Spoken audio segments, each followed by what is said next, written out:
មកទៅលោកទូស្អីសូមរាយការណ៍លោកអបរាជ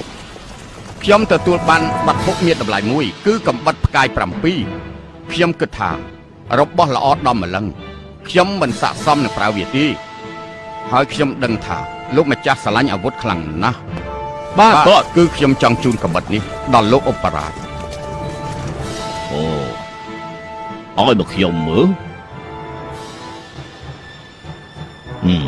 នេះជាកំបិតធម្មតាទេសាមញ្ញមែនទែន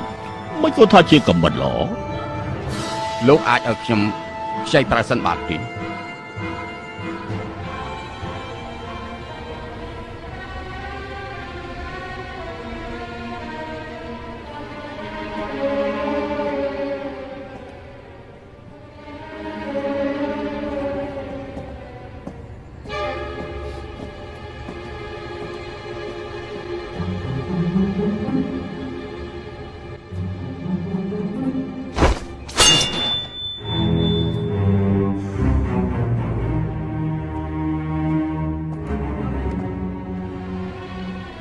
ទេវតាអើយលើលោកនេះមិនក៏មានកំបិតមុតដល់ម្លឹង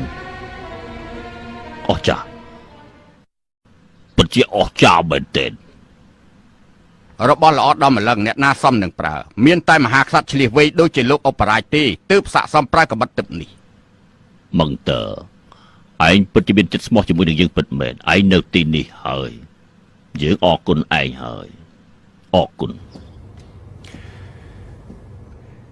គុណរបស់លោកអបរាជខ្ញុំគ្មានអ្វីតបស្នងសោះ